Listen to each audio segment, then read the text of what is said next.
오늘 같이 나눌 말씀은 누가복음 4장입니다. 누가복음 4장. 같이 일어나셔서 같이 봉독하겠습니다. 교독하고 마지막은 같이 읽겠습니다. 제가 먼저 하겠습니다. 예수님께서 성령님으로 충만하여 요르단에서 돌아오시고 성령에게 인도를 받아 광야로 들어가사 40일을 마귀에게 시험을 받으시더라. 그날들에 그분께서 아무것도 잡수지 아니하시더니 그날들이 끝남에 그 뒤에 그분께서 줄이시니라.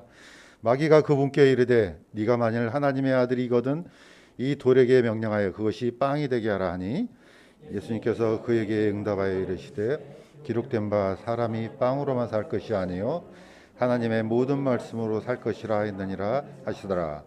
또 마귀가 그분을 데리고 높은 산으로 올라가 순식간에 세상의 모든 왕국들을 그분께 보여주며 마귀가 그분께 이르되 이 모든 권능과 그 왕국들의 영광을 내게 주리라. 그것이 내게 있으므로 누구든지 내가 원하는 자에게 그것을 주리라.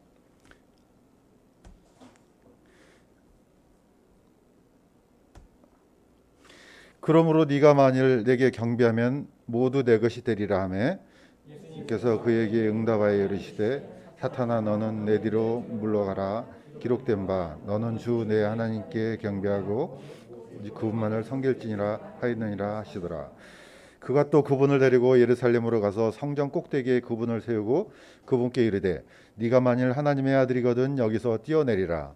기록된 바 그분께서 자신의 천사들에게 너에 대한 책무를 주사 너를 지키게 하시리니 그들이 자기 손으로 너를 받들어 언제라도 네 발이 돌에 부딪히지 아니하게 하리로다 하였느니라 하매 이르시되 너는 주 내 하나님을 시험하지 말라 하였느니라 하시더라. 같이 읽겠습니다.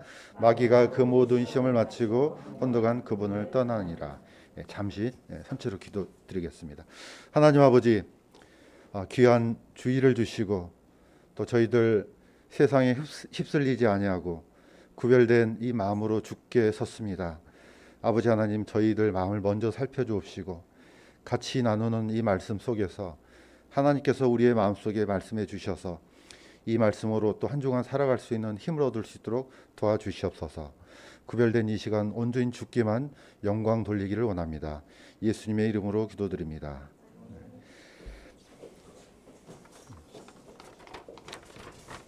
자, 누가복음 4장은 마태복음 또 4장에도 있고 마가복음 1장에도 돼 있습니다. 그래서 공간복음에는 다 이 내용이 있는데 누가복음은 마가복음은 아주 두 구절밖에 안 돼 있습니다. 예수님께서 광야로 들어가셨다, 시험을 받으셨다, 아주 짤막하게 돼 있고 마태복음하고 이제 누가복음은 어떤 내용이 있는지를 자세하게 이제 기록이 돼 있습니다. 자, 오늘 설교 제목은 광야에서입니다. 이제 날씨가 또 좋아지고 가을도 되고 하니까 저도 이제 길을 가다 보니까 집에 가는 길 옆에 밤나무가 한 두 그루 정도 있더라고요. 밤나무가 있는데 거기서 사람들이 이제 밤을 줍고 있었는데 어렸을 때 생각이 났습니다.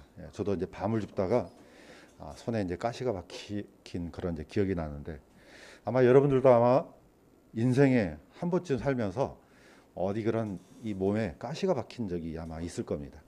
그러면은 비록 아주 작은 가시지만은 그게 우리 몸 안에 들어오면은 몸 전체가 안식을 얻지를 못합니다. 딱 이 부분만 아픈 게 아니고 하여튼 그 가시를 빼기 전에는 전체가 어쩔 줄을 몰라 합니다. 사실 왜 그러냐? 우리 몸은 전체가 다 하나로 연결돼 있기 때문에 그렇습니다. 어디 딱 손에 있는 신경만 딱 있고 따로따로 분리되면은 뭐 거기가 뭐 그런 가시쯤이야 뭐 상관도 없겠지만은 우리 몸은 전체가 다 연결이 돼 있어 어디 한 손가락이 아프면은 다 아픈 것처럼 다 연결이 돼 있습니다.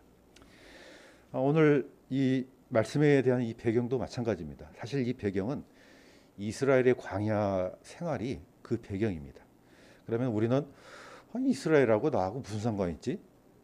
상관이 없는 것 같지만은 전체가 다 연결되어 있습니다. 그 옛날 아주 수천 년 전에 일어났던 이스라엘의 그 생활도 결국은 오늘 우리하고도 밀접한 관련이 있습니다. 또 이게 이제 영적인 의미로 본다면은 사실 우리가 살고 있는 세상이 환경은 다르지만은 그 옛날 이스라엘 백성들이 출애굽해서 광야 생활했던 그 어떻게 보면 그 환경하고 너무나도 닮아 있습니다. 자, 왜냐?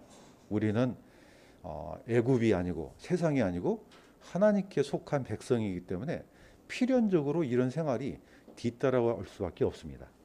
자, 그래서 우리가 이제 누가복음 4장을 보기 전에 약간 그 배경을 한번 쫓아가 보도록 하겠습니다.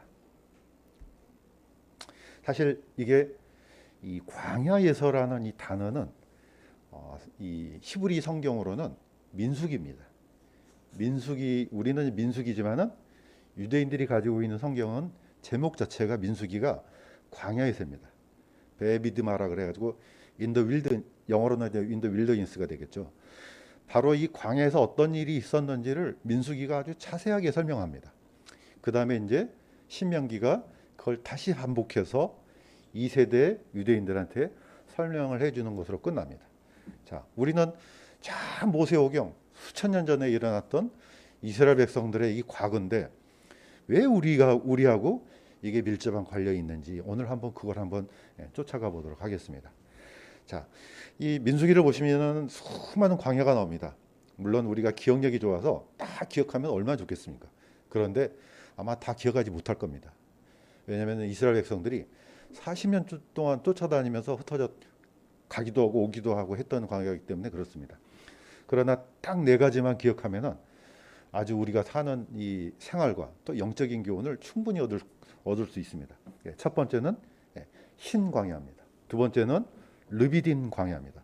세 번째는 시내 광야 또는 시나이 광야로 하고 네 번째는 바란 광야, 진 광야로 합니다. 그러니까 이 네 종류만 우리가 기억하고 있어도 하나님께서 주시고자 하는 메시지를 충분히 얻어낼 수 있다고 봅니다. 제가 민수기 1장을 저기서 한번 기록했습니다. 자, 그들이 이집트 땅에서 나온 뒤에 둘째 날, 첫째 날에 주께서 시내 광야에서 회중의 성막에서 모세에게 말씀하여 이르시되, 바로 이렇게 빨갛게 되어 있는 시내 광야라는 이 단어가 그게 민수기 제목입니다. 그러니까 광야에서 어떤 일이 있었느냐, 또는 광야에서 이스라엘 백성들이 무슨 일을 했는지 이런 것들이 이제 민수기에 이제 자세히 기록되어 있습니다. 보시는 것처럼 그림 보이는 것처럼 좀 답답하지 않습니까? 뭐 이런 푸른 잔디밭도 없고 뭐 동물도 없고 어떤 열매도 없고 그냥 사람들이 살기에는 너무나 척박한 그런 어떤 이미지, 아무것도 없는 그런 이미지. 이게 이제 이스라엘이 걸어왔던 이런 광야기도 합니다. 그런데 사실 우리가 이 이스라엘을 바라볼 때 사실 이 이스라엘의 존재 자체는 이미 이게 자체가 기적입니다. 왜냐? 이스라엘 백성들이 출애굽했을 때 나왔을 때 그 사람들 그 숫자가 장정만 60입니다. 60만 명입니다. 우리나라 군대입니다. 자, 어린아이들까지 다 합치면은 거의 200만 명이 넘습니다. 이 사람들이 이 광야에서 40년 동안 산다고요? 이게 바로 기적입니다. 자, 그 안에 어떤 기적이 일어났는지를 보여주는 게 사실 민수기입니다. 잠시 한번 살펴보겠습니다.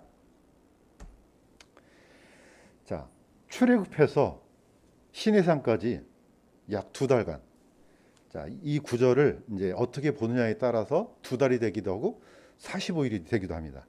출애굽기 19장 1절에서 2절에 보면은 이스라엘 자손이 이집트 땅에서 나올 때 셋째 달에 바로 그날에 그들이 시내 광야에 이르렀더라. 자, 이제 보통 이 바로 그날을 보통 어떤 성경에서는 자, 첫째 번째 달 15일에 나오잖아요. 그러면 세 번째 달이 15일이란 말이에요. 15일로 보는 사람이 있고 이걸 셋째 달 첫날로 보는 경우가 있습니다. 자, 그런데 유대인들은 이 구절을 세 번째 달 첫날로 봅니다. 그럼 이제 45일이 되죠. 자, 이집트에 있는 고센 땅에서 또 거기서 노예 생활했던 이스라엘 백성들이 드디어 광야를 건너서 시나이 반도를 건너서 이제 홍해를 건너서 드디어 이제 시내산으로 이제 2달 됐는데 그때까지의 시간이 약 1달 반, 2달. 자, 이제 이 그림 파일은 약간 다르긴 한데 유대인들은 지금 현재 시내산을 시나이 반도에 있다고 생각하지 않습니다. 자, 홍해가 2개가 있는데 자, 홍해가 이렇게 갈라지잖아요. 네, 왼쪽에 있는 홍해는 수에즈 운하가 있는 이제 그 홍해고, 오른쪽은 바로 이제 신문지상에서 많이 나오는 아카바반이 있는 홍해입니다. 그러니까 두 홍해가 이제 갈라져 있죠. 자, 유대인들은 바로 두 번째 홍해 아카바반 이 홍해에서 갈라졌다고 이제 생각됩니다. 뭐 이것도 뭐 이제 많은 이제 연구가 필요하지만 뭐 중요한 건 아니니까. 자, 이스라엘 백성들이 그 오랫동안 약 400년 동안 노예 생활하면서 드디어 하나님께서 모세를 보내서 이 민족들을 끄집어냅니다. 자, 그 민족들이 끄집어내서 드디어 이제 홍해가 갈라지는 기적을 맛보고 드디어 시내산까지 가는데 딱 45일이 걸립니다. 그렇게 많은 기간이 아닙니다. 자, 여기까지가 이제 출애굽기에 자세히 기록이 되어 있습니다. 그걸 이제 보충하는 이제 성경이 이제 민수기입니다. 자, 보시면은 다시 한번 더 정확하게 한번 따라가 보겠습니다. 자, 아까 얘기했던 것처럼 신광야, 르비딘 광야, 시내 광야, 그 다음에 나중에 이제 바람 광야가 나오는데, 자, 첫 번째 홍해를 건너서 마라의 쓴물이 나오고, 그 다음에 엘림의 이제 종려나무가 나오고, 그 다음에 드디어 신광야가 납니다. 이 신광야에 도달될까지가 출애굽에서 한 달이 걸립니다. 그러니까 출애굽했을 때는 어떻게 하겠습니까? 난 먹을 것도 싸고 뭣도 싸고 막 그 물도 준비하고 다 했겠죠. 그런데 이 광야를 건너다 보니까 딱 한 달이 됐습니다. 자, 식량이 다 떨어졌어요. 바로 이때 식량이 다 떨어진 광야가 바로 신광야예요. 그러니까 어떻습니까? 먹을 걸 달라. 우리가 매장지가 없어서 여기까지 끌고 왔느냐. 그래서 모세와 하나님을 원망했던 데가 바로 이 신광야입니다. 자, 그때 하나님께서는 드디어 뭘 내려주십니까? 이 광야에서 만나를 내려주십니다. 그래서 쉽죠. 예, 이 발음도 똑같습니다. 영어의 씬하고 발음만 똑같이 같은 의미는 아니에요. 자, 이 사람들이 이제 이 이스라엘 백성들이 아우성을 치니까 드디어 하나님께서 만나를 내려주셔서 이 광야부터 시작해서 이스라엘 백성들이 40년 동안 이 광야를 헤맬 때 하나님께서는 만나를 내려주셔요. 이때 처음 내렸던 이 광야가 바로 신광야입니다. 자, 뭐 외우기도 쉽죠? 신광야. 두 번째는 이제 신광야에서 드디어 옆에 있는 이제 르비딘 광야로 갑니다. 자, 근데 여기는 성경에는 언제 며칠째 도달됐는지 이건 안 나와 있어요. 그러나 대충 보면은 그 사이에 있는 것이 이제 틀림없습니다. 자, 여기서는 어떻습니까? 드디어 이제 사실 뭐 저도 뭐 광야 또는 뭐 사막 이런 데를 가보지는 않았지만은 우리가 이제 충분히 어떤 이제 영화나 또는 이제 자료 다큐멘터리를 보면은 광야를 할지라도 물이 있는 데가 있고 없는 데가 있잖아요. 그러니까 아마 이 르비딘 광야는 물이 전혀 없었던 것 같아요. 그러니까 사람들이 물을 달라, 우리를 여기서 죽게 하느냐, 또 모세와 하나님을 이제 원망하기 시작했습니다. 자, 이때 하나님께서 반석을 쪼개서 드디어 물을 내주십니다. 이게 이제 르비딘 광야입니다. 자, 사실 뭐 우리가 이제 먹을 거는 참을 수 있지만은 목이 마른 것은 못 참습니다. 물이 없다 그러면 이거는 아주 치명적이죠. 자, 이 바로 두 번째 르비딘 광야에서 하나님이 있는 거야 없는 거야 이렇게 시험했습니다. 우리하고 함께 온다 그랬는데 이거 우리랑 같이 동행하는 거 맞아? 이게 바로 이제 르비딘 광야입니다. 자, 이때 하나님께서는 반석을 쪼개서 물을 내 주셔서 이제 백성들이 이제 갈증을 해소합니다. 자, 이 광야에서 지나서 드디어 시내 광야로 도착합니다. 자, 이때가 45일입니다. 딱 45일. 유대인들 생각으로 이제 뭡니까 해석으로 말하면은 딱 한 달 반 만에 드디어 출애굽해 가지고 시내 광야까지 옵니다. 자, 시내 우리가 이제 알고 있던 이 시내 광야는 어떤 광야입니까? 드디어 모세가 그 시내산으로 올라가서 이 구약에 있는 율법을 가지고 내려오는 이 광야가 시내 광야입니다. 자, 모세가 이제 하나님께서 시내산으로 올라오라 했을 때 올라갑니다. 자, 그때 모세는 40일 동안 먹지도 않고 마시지도 않고 시내산을 기다립니다. 그래서 드디어 율법판 두 판을 가지고 내려옵니다. 자, 그러면 45일에서 40일을 하면 85일이 됩니다. 자, 내려와서 딱 보니까 뭐 하고 있었습니까? 백성들이 자, 모세가 어디 갔느냐? 드디어 이제 아론한테 쫓아가서 우리를 인도한 이 모세가 어디 있는지 알지 못하겠다. 자, 이제는 우리를 인도한 신을 만들라. 그래서 이제 금송아지를 만들어서 이제 우상 숭배했던 데가 바로 또 신의 광야입니다. 자, 석 달 만에 이스라엘 백성들이 석 달 만에 무너집니다. 우리는 이 과정을 보면서 이 사람들 정말 믿음이 없네. 이런 흉악한 사람들이 있나? 예, 그럴 수도 있습니다. 그러나 하나님께서는 지금 누구 보라는 겁니까? 우리 보라고요. 예, 우리의 모습이에요, 이게. 예, 저 이스라엘 백성들이 아니고 바로 우리가 이런 모습이라는 걸 지금 보여주는 겁니다. 석 달도 안 돼서 자, 이스라엘 백성들이 그 하나님께서 보여주신 10가지 재앙 눈으로 봤잖아요. 이거는 뭐 국가 하나가 초토화되는 그런 재앙이에요. 자, 그 다음에 홍해가 갈라지는 기적을 봤습니다. 자, 만약에 사람이 토목공사를 벌려서 다리를 만들거나 이 바다에다가 길을 낸다면요, 이거는 수백 년이 걸리는 작업이에요. 그러나 하나님께서는 단 하루 만에 홍해를 갈라서 길을 열어주셨습니다. 이 세상에 어떤 사람이 그 바다에 길이 있을 줄을 누가 알았겠어요? 아마 이스라엘 백성들은 다 죽었을 거라고 생각했을 겁니다. 자, 그런데 하나님께서는 놀랍게 아예 이 홍해를 갈라서 백성들이 건너가게 만들었습니다. 자, 이걸 자기들의 눈으로 봤어요. 그래서 나중에 이쪽 홍해 건너편 광야로 건너와서 막 하나님을 찬양하고 그랬잖아요. 자기 눈으로 보니까요. 지금 만약에 한강을 가르는 기적을 보여주면 안 믿을 사람이 있겠습니까? 그런데 그게 얼마 가지 못한다는 겁니다. 이스라엘 백성들은 이 기적을 보고도 석 달이 안 돼서 다 무너지는 겁니다.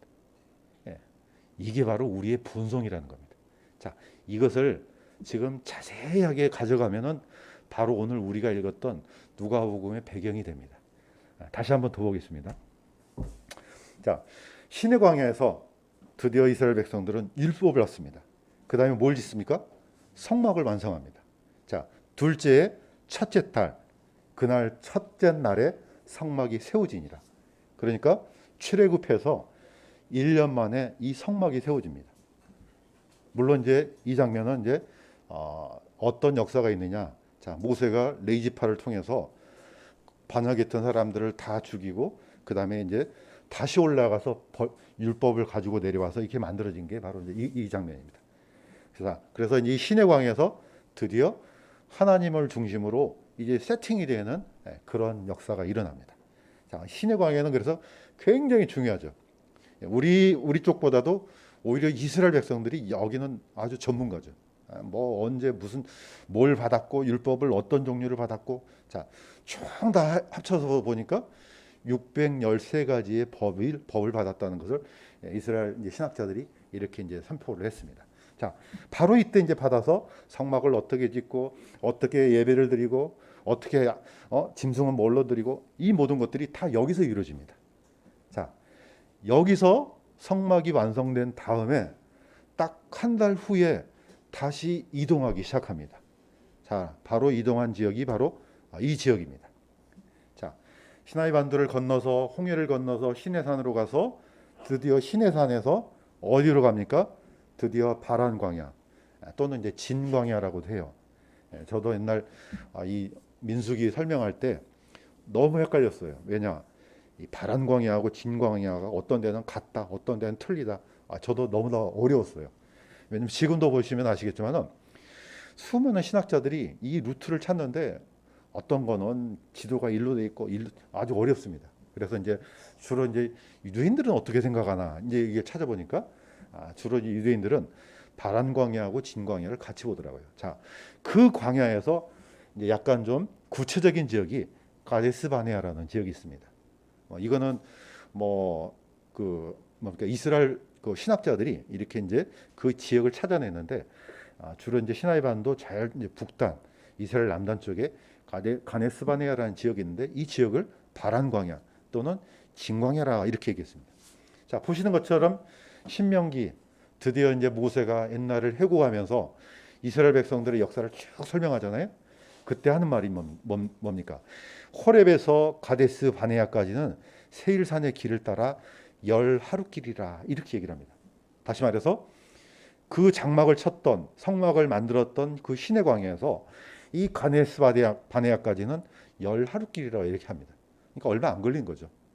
그 200만 명이 쭉 길을 따라가는데 얼마 안 걸렸다는 것을 이제 보여주는 거죠. 자, 그런데 아까 얘기했던 것처럼 마지막 광야, 이스라엘 백성들이 신광야, 르비딤 광야, 그 다음에 시나이 광야, 그 다음에 여기 가데스 바네아, 여기까지의 여정이 2년도 안 됩니다. 자, 여기서 무슨 일이 있었습니까? 그게 이제 바로 이제 민수기에 이제 자세히 나옵니다. 자, 저는 이렇게 이 가데스 바네아를 이렇게 얘기를 제목을 한번 붙여봤습니다. 여기는 불신의 광야구나. 광야마다 이제 특징이 있잖아요. 신광야는 빵을 달라, 르비딤 광야는 물을 달라. 이제 시나이 광야에서는 우리한테 신을 달라. 신을 이제 아예 만들었죠. 자, 여기는 못 믿겠다. 하나님 못 믿겠다. 자, 드디어 이 광야에서 가데스 바네아에서 이제 며칠만 가면 가나안 땅으로 들어갈 수 있습니다. 얼마 걸리지도 않아요. 자, 그런데 가기 전에 뭘 보냅니까? 12명의 정탐꾼을 보내죠. 모세가 주의 명령대로 바란 광야에서 그들을 보냈는데 그 사람들은 다 이스라엘 자손의 우두머리다. 자, 대표를 한 사람씩 뽑습니다. 각 지파에서. 12명이 보내죠. 자, 12명이 쭉 가서 40일 동안 이 땅을 정탐을 합니다. 자, 그래서 이제 나중에 다 보고 듣고 뭐 그 땅에 누가 살고 뭐 하고 하는 거 다 듣고 이제 들어옵니다. 그들이 가서 바란 광야의 가데스에 이르러 모세와 아론과 이스라엘 자손의 온 회중에게 나와 그들과 온 회중에게 말을 전하고, 그러니까 이제 보고할 거 아닙니까? 가서 보니까 맞네. 이게 완전 젖과 꿀이 흐르는 땅 맞네. 자, 증거물도 갖고 왔어요. 큰 포도 한 송이를 갖고 왔죠. 근데 포도가 우리 시장 바닥에서 파는 그런 포도가 아니에요. 두 사람이 어깨로 메고 올 정도로 어마어마하게 큰 거죠. 자, 백성들이 그거 봤습니다. 진짜 맞네. 보고도 했어요. 정말로 젖과 꿀이 흐르는 땅 맞네. 자, 그런데 두 가지 중에 한 가지를 강조하죠. 우리가 능히 올라가서 그 백성을 치지 못하리니 그들은 우리보다 강하니라. 우리가 이제 이 장면은 너무 익숙하잖아요. 그들이 볼 때는 우리가 메뚜기 같다. 거인들이 있다. 아낙자손이 있다. 이거는 약속의 땅이 맞기는 맞는데 우리가 올라가서 물리칠 수 없는 곳이야. 이렇게 아예 단정을 지어버립니다. 자, 그러니까 백성들이 12명 중에 딱 두 사람만 제외하고 요사하고 갈렙만 제외하고 10사람들이 자기 지파한테 가고 다 얘기할 거 아닙니까? 저기는 우리가 가서 뭘 어떻게 해볼 수가 없어. 자, 이게 이제 이 원망이 여기에 나옵니다. 자, 어찌하여 주께서는 우리를 이 땅으로 데려와 칼에 쓰러지게 하는가? 우리의 아내와 자녀들이 탈취물이 되리니 우리가 이집트로 돌아가는 것이 낫지 아니하랴. 자, 이 원망을 보시면은 자기 눈으로 봤잖아요. 하나님께서 이스라엘 애굽을 어떻게 치셨는지, 어떤 재앙으로 치셨는지, 홍해가 갈라지는 기적, 하늘에서 만나가 내리는 기적 다 봤습니다. 자, 갔는데 이 엄청난 기적을 보고도 이런 말이 나와요. 누굽니까? 이게 곧 우리라는 겁니다. 우리 자신이 바로 이런 존재라는 겁니다. 그러니까 저는 하나님께서 보여주신 기적, 그거 도움이 되죠. 근데 저는 궁극적으로는 그렇게 도움이 안 되리라고 봐요. 왜냐? 금방 잊어먹어요. 사실 우리가 자고 나면 태양이 뜹니다. 어느 한 사람도 기적이네? 이렇게 말하는 사람 없습니다. 그런데 기적입니다. 왜냐? 왜 우리가 이걸 기적으로 생각하지 못합니까? 날마다 뜨니까. 날마다 뭔가 일어나는 기적은 기적이 아닌 거예요. 이스라엘 백성들이 빵을 달라. 우리를 여기서 굶겨 죽이려 하느냐 할 때 하나님께서 만나를 내려주셨어요. 처음에는 이게 웬 떡이야? 근데 이제는 아무것도 아니에요. 우리의 생명이 지금까지 존재하는 것은 기적입니다. 우리가 빵 하나 먹거나 음식물을 먹을 때 우리 신경 씁니까? 그냥 집어넣기만 하면 지가 알아서 다 소화돼요. 이거 기적입니다. 어느 누구도 이 하나님께서 만들어 놓은 이 창조물에 대해서 놀라움과 감사를 표현하는 경우가 별로 없습니다. 왜냐? 당연하니까요. 사람들은 너무 당연한 것에 익숙해지다 보면은 아무런 감정도 느끼지 못합니다. 이스라엘이 바로 출애굽에서 이 광야를 지나는 동안에 모든 걸 다 잊어버렸습니다. 그래서 오늘날 우리에게 이 광야라는 존재 또는 이 단어가 다시 새롭게 우리가 한번 생각해 봐야 되지 않나, 그런 생각이 듭니다. 자, 약간 광야에 대해서 한번 정리를 다시 한번 하겠습니다. 이미 민수기와 신명기 때 했지만은 다시 한번 보겠습니다. 자, 광야는 어떤 것입니까? 양식을 구할 수 없는 것입니다. 거기서 들어가서 뭐 밭을 일구고 뭘 가꾸고 그럴 수 없습니다. 그랬으면 하나님께서 왜 하나님한테 빵을 달라고 원망했겠어요? 안 그러니까 만나를 주셨죠. 광야는 물이 없는 메마른 땅이에요. 그러니까 반석에서 물을 내주셨죠. 자, 양식도 없지, 물도 없지, 또 광야에는 길이 없습니다. 어디에 오아시스가 있고 어디에 샘이 있고 어떻게 합니까? 모릅니다. 자, 그래서 하나님께서는 뭘로 인도해 주셨습니까? 밤에는 구름 기둥으로, 밤에는 불 기둥으로, 낮에는 구름 기둥으로 인도해 주셨습니다. 자, 그래서 광야는 오직 하나님만 의지할 수 있는 곳입니다. 또 한 가지는 그 광야에서만 진정한 예배를 드릴 수가 있습니다. 아이러니컬하게도 그렇습니다. 자, 그래서 출애굽기에 보면은 이 대화가 나옵니다. 자, 이제 모세가 백성들을 데리고 나가려고 하니까 파라오가 이제 가지 말라고 하는 장면이죠. 근데 이제 하나님께서 자꾸만 이제 더 강한 재앙을 내리니까 이제 이런 대화가 오고 갑니다. 자, 제가 한번 읽겠습니다. 파라오가 모세와 아론을 불러 이르되 너희는 가서 이 땅에서 너희 하나님께 희생물을 드리라며 우리가 사흘 길쯤 광야로 가 주 우리 하나님께 희생물을 드리되 그분께서 우리에게 명령하신 대로 행하려 하나이다 하며 파라오가 이르되 내가 너희를 가게 하리니 너희가 광야에서 주 하나님께 희생물을 드리려냐 너무 멀리는 가지 말라. 모세는 3일 길을 걸어서 가서 드리겠다. 사실 3일 길이면 돌아올 수 없는 지역이에요.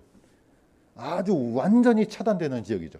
자, 애굽이나 세상 그 모든 것이 다 끊어지는 그런 지역이에요.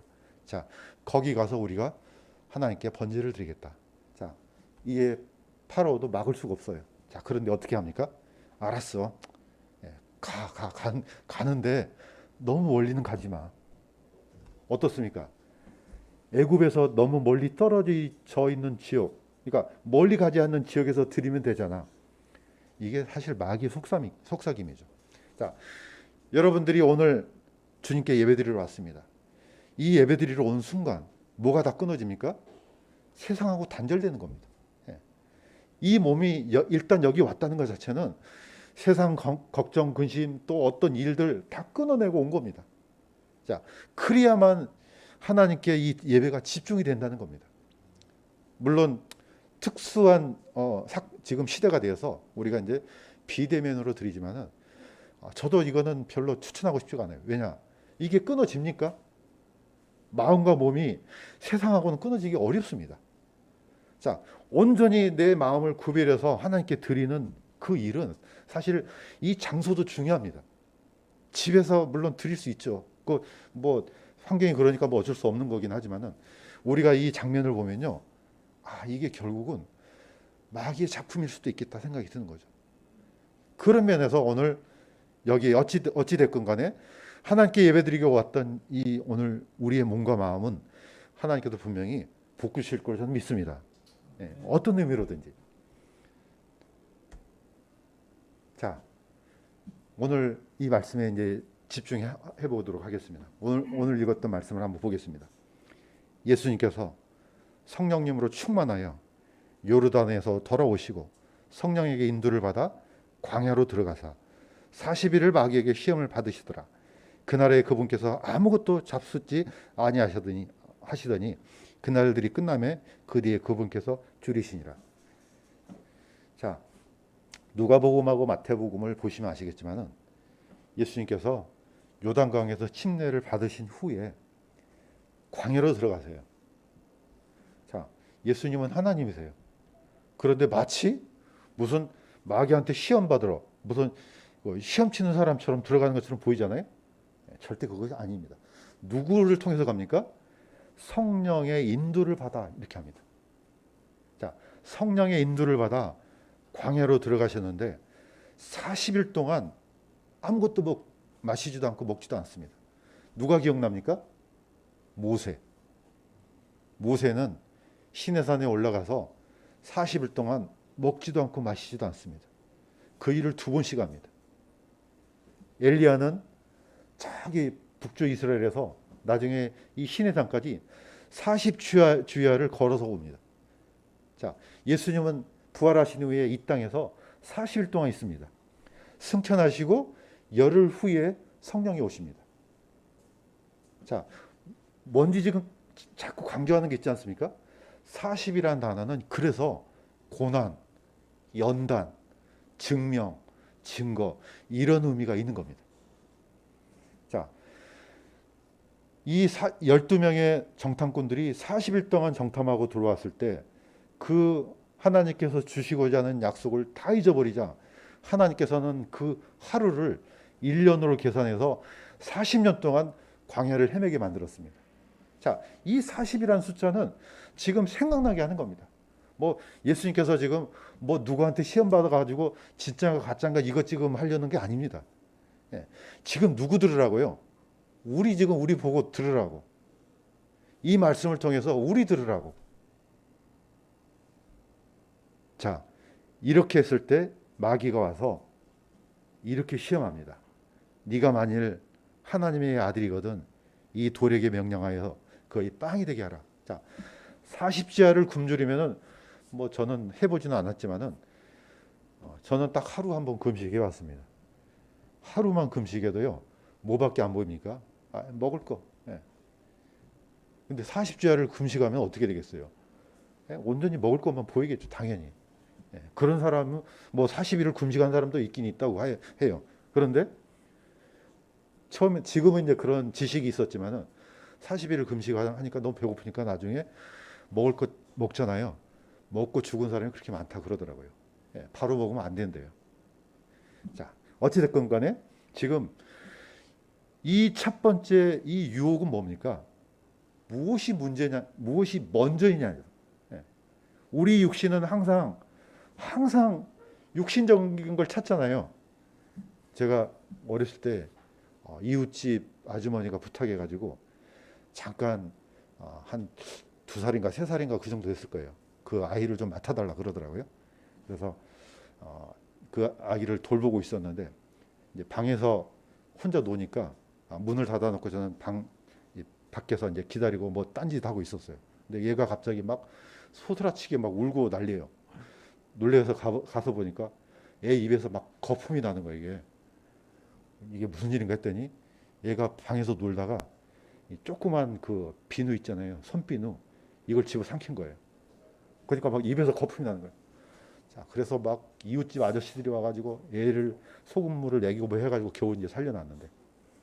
자, 그 애가 사실은 다른 애가 아니에요. 전부 다 우리 애예요. 똑같습니다. 애가 뭘 압니까? 예, 일단 잡으면 어디로 들어갑니까? 입으로 들어가잖아요. 예, 잡으면 입이에요.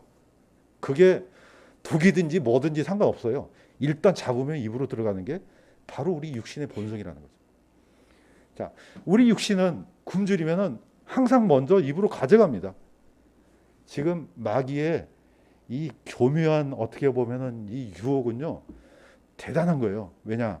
사실 광야 이스라엘 백성들이 그거 당연한 거 아니야? 이거예요.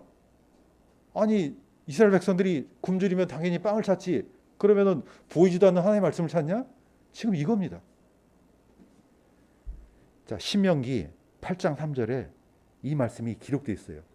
그분께서 너를 낮추시며 줄이게 하시고 또 너도 알지 못하며 또 너희 조상들도 알지 못하던 만나를 내게 먹이신 것은 사람이 빵으로만 살지 아니하고 주의 입에서 나오는 모든 말씀으로 사는 줄을 네가 알게 하려 하심이라. 신명기에 있는 그 장면, 그 구절을 예수님은 그대로 가져오셔가지고 그대로 지금 마귀를 물리치고 있습니다. 자, 그래서 성경은 우리는 항상 눈에 보이고 우리 육신이 원하는 것들을 취하려고 하는 본능이 있습니다. 그런데 하나님께서는, 예수님께서는 그렇게 하지 말라는 겁니다.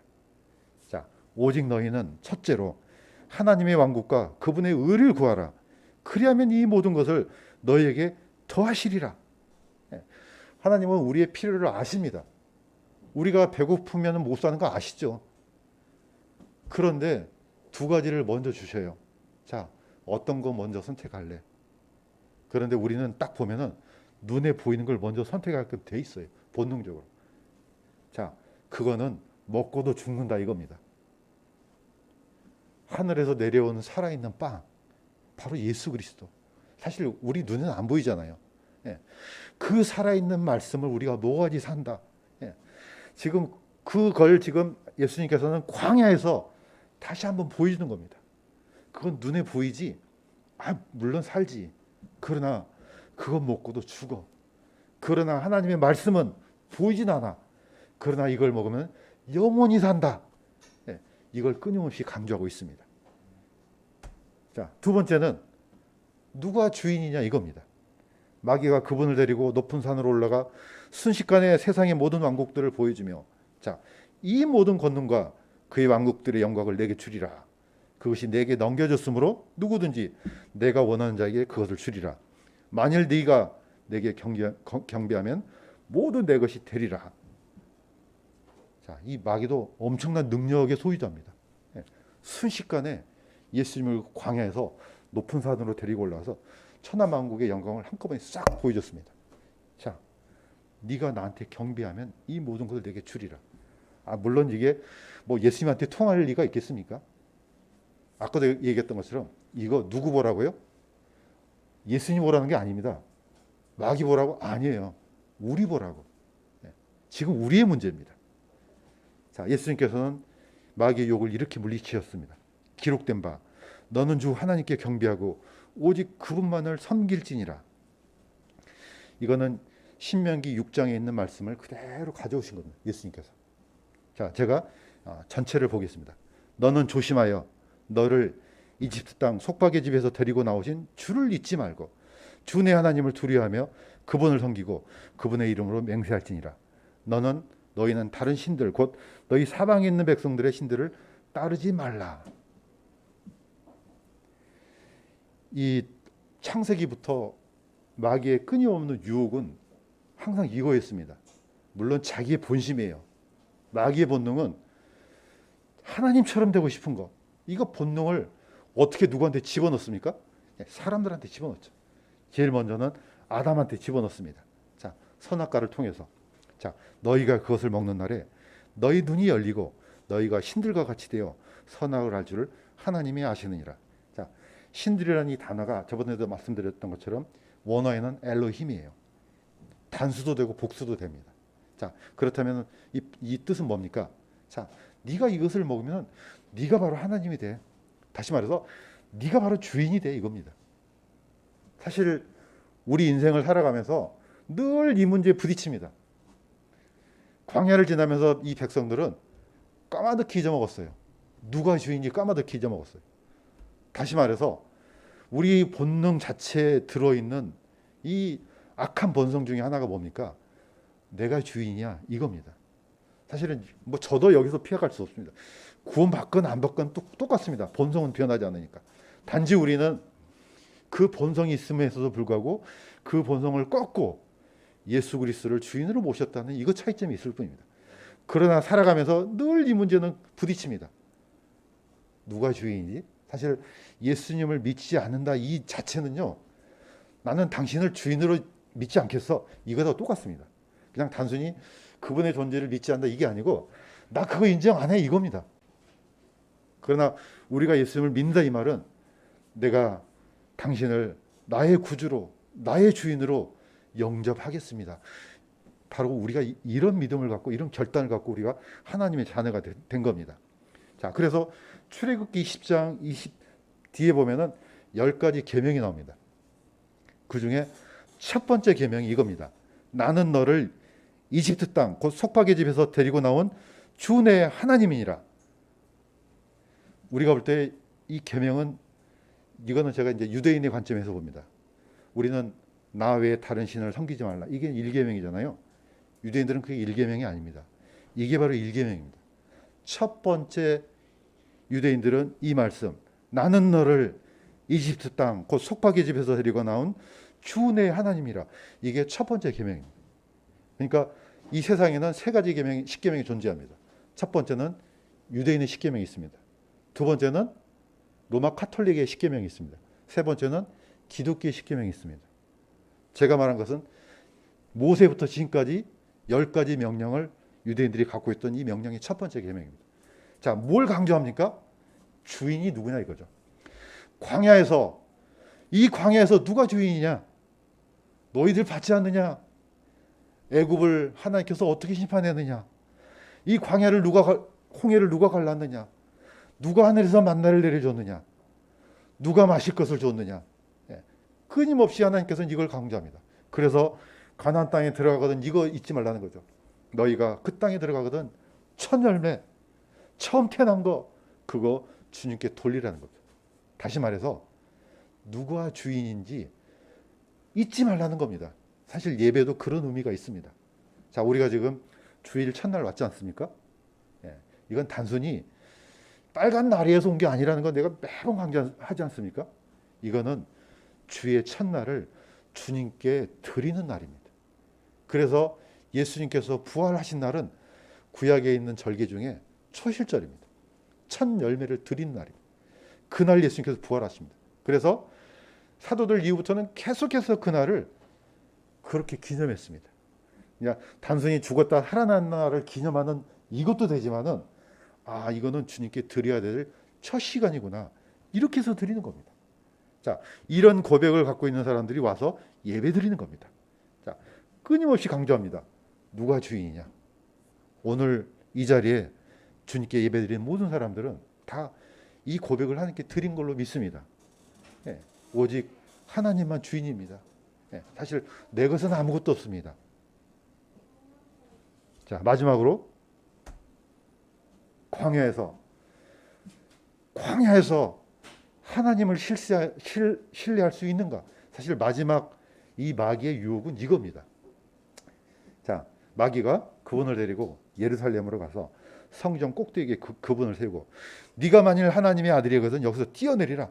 기록된 바 그분께서 자신의 천사들에게 너에 대해 책무를 주사 너를 지키게 하시리니 그들이 자기 손으로 너를 받들어 언제라도 네 발이 돌에 부딪히지 아니하게 하리로다. 자, 이 말씀은 굉장히 특별합니다. 왜 특별합니까? 지금 마귀가 시편 91편을 인용하기 때문에 그렇습니다. 자, 우리가 이것을 알 수 있는 것은 마귀가 성경을 기가 막히게 아는구나. 한마디로 말해서 마귀는요 성경 박사입니다. 우리가 그 지식에 있어서는 쫓아갈 수가 없어요. 아니 이 마귀가 다른 불경이나 아니면 코란이나 이런 걸 쓴 게 아니에요. 성경에 있는 그 구절을 가지고 예수님한테 야 뛰어내려봐. 뛰어내려도 안 죽지. 왜냐? 하나님이 너를 받들어서 돌에 부딪히지 않게 하지. 이걸 지금 시편 91편을 인용합니다. 나중에 이제 시간 나시면 시편 91편을 한번 보십시오. 그러면 시편 91편은요 어떤 내용입니까? 하나님의 보호하심에 대한 약속이에요. 철저하게 보호한다. 이게 시편 91편이에요. 자, 제가 한번 시편 91편에 있는 구절을 읽어보겠습니다. 그분께서 자신의 천사들이 저들에게 너에 대한 책무를 주사 네 모든 길에서 너를 지키게 하시리니 그들이 자기 손으로 너를 받들어 내 발이 돌에 부딪히지 아니하게 하리로다. 이게 시편 91편 11절에서 12절이에요. 이걸 마귀가 샀습니다. 자, 이때 예수님께서 이렇게 하십니다. 너는 주 내 하나님을 시험하지 말라. 자, 신명기에 있는 말씀은 약간 깁니다. 너희가 마사에서 주 너희 하나님을 시험한 같이 그분을 시험하지 말라. 이렇게 하죠. 아까 했던 이 마사는 르비딤입니다. 물을 달라. 그 제기 바로 이 르비딤이에요. 이게 바로 마사입니다. 왜냐? 하나님이 있는 거야, 없는 거야? 백성들이. 바로 이렇게 시험했어요. 우리는 좀 어려워지면 이렇게 합니다. 하나님이 지금 있는 거야, 없는 거야? 아니 뭐 나타나지도 않고 보여주지도 않고. 자, 우리가 원하는 것을 들어주지 않을 때 우리는 항상 하나님이 있는 거야 없는 거야 이렇게 하잖아요. 마사에서 주 너의 하나님을 시험한 같이 그분을 시험하지 말라. 자, 이걸 신약 성경에서는 계속해서 강조합니다. 히브리서 3장 읽어보겠습니다. 그러면은 40년 동안 그분께서 누구로 인해 근심하셨느냐? 죄를 지어 사체가 광야에 쓰러진 자들이 아니냐? 또 그분께서 누구에게 맹세하사 그들이 자신의 안식에 들어오지 못하리라 하셨느냐? 오직 믿지 아니한 자들이 아니냐? 결국은 마지막이 포인트는 이겁니다. 과연 하나님을 신뢰할 수 있는 것인가? 자, 한번 뛰어내려 봐. 아이, 안 믿어? 못 믿는 거 아니야? 사실 마귀의 이 트릭은 이겁니다. 아니, 못 믿어? 한번 해봐. 뛰어내려도 안 죽잖아. 아니, 너 안 믿는 거 아니야? 보면은 약 풀어보면은 그겁니다. 아니, 뛰어내리지. 아, 이 사람 봐. 안 믿는 거 아니야? 네, 훌렁 뛰어내려요. 네, 이건 무슨 자살 이런 게 아니에요. 이 안에 있는 마귀 트릭이 너무 교묘하다는 거죠. 그 뭡니까? 가데스 바네아에서 했었을 때 이 백성들하고 똑같은 겁니다. 아니, 하나님께서 약속했잖아요. 그런데 가서 보니까 뭐가 보입니까? 하나님의 약속이 보이는 게 아니고 그 사람들이 보이는 거예요. 그 거인들이. 자, 오늘 이제 말씀을 마무리하겠습니다. 광야를 한번 쭉 보겠습니다. 다시 한번 반복합니다. 신광야에서 이스라엘은 빵이 바닥이 나서 하나님과 모세를 원망했습니다. 르비딘 광야에서는 마실 물이 없어서 하나님의 존재를 의심했습니다. 이거 뭐 하나님 맞아? 맞기는? 우리랑 같이 동행한다 했는데 뭐 따라오고 있는 건 맞아? 네. 신의 광야에서는 지도자가 보이지 않으니까 금송아지를 만들었습니다. 아, 이게 새로운 신 만들어야 되겠네 이거. 저 이집트에서 건져낸 신, 우리는 모르겠어. 그냥 지금 만들어. 네. 자신들의 신을 또 만듭니다. 바란 광야 가데스 바네에서는 하나님의 언약을 신뢰하지 않았습니다. 자, 사실 우리가 지금 어떤 시대에 살고 있습니까? 지금 코로나 시대에 살고 있지 않습니까? 사실 뭐 이게 아주 고통스러운 그런 가운데 있는 사람도 있고 아니면은 피부로 느끼지 못한 사람도 있지만은 누구든지 다 느낍니다. 정말 이 살아가기 힘들다. 그래서 기도하면서 우리가 어떤 말씀으로 위로를 얻고 또 어떤 힘을 얻어야 될까 하다가 이 말씀을 좀 깊이 생각하다가 같이 나눌까 해서 내려놨습니다. 같이 오픈을 했습니다. 자, 이스라엘의 광야의 역사는 그들의 역사가 아닙니다. 보시면 아시겠지만 곧 우리의 역사고 또 나의 역사입니다. 단지 뭡니까? 환경만 다를 뿐이에요. 또 만나는 사람이 약간 다를 뿐이에요. 다 똑같습니다. 그들이 했던 원망 똑같습니다. 우리도 구원받고 구원받지 않는 차이는 있죠. 당연히 하나님의 백성이고 하나님의 백성이 아닌 사람들 차이가 있지만은 믿지 않는 사람도 똑같습니다. 또 믿는 사람도 그 본성이 똑같습니다. 단지 우리는 하나님께서 주셨던 이 말씀 또는 예수 그리스도를 통해서 구원받았기 때문에 무엇이 우선되고 무엇이 가치 있는 것이고 또 누가 주인인지 우리는 머리는 압니다. 자, 이게 우리의 생활에서 이제는 동일하게 드러나야 된다고 생각됩니다. 예수님께서 광야에서 왜 이 말씀을, 왜 이런 본을 보여주셨겠습니까? 사실은 심플합니다. 우리의 삶의 여정은 몇 가지 안 됩니다. 여러 가지 다른 패턴, 다른 종류 많은 사람도 있지만 결국은 이겁니다. 자, 무엇이 먼저냐? 이겁니다. 네가 생각할 때 무엇이 먼저냐? 두 번째는 누가 주인이냐? 우리의 삶에서 누가 주인이냐? 마지막은 하나님을 진짜 믿고 있느냐? 이겁니다. 정말 신뢰하느냐? 자, 이 마지막으로 오늘 말씀을 마무리할까 합니다. 믿음이 없이는 하나님을 기쁘게 하지 못하나니 그분께 가는 자는 반드시 그분께서 계시는 곳과 또 그분께서 부지런히 자신을 찾는 자들에게 보상해 주시는 분이심을 믿어야 하느니라. 오늘 이 말씀이 우리 강남 성서침례교회와 또 오늘 세상과 분리돼서 온전히 하나님께만 영광을 돌리는 모든 성도들에게 주님의 위로와 또 주님의 소망이 함께하기를 주님의 이름으로 간구드립니다. 잠시 기도하겠습니다. 하나님 아버지,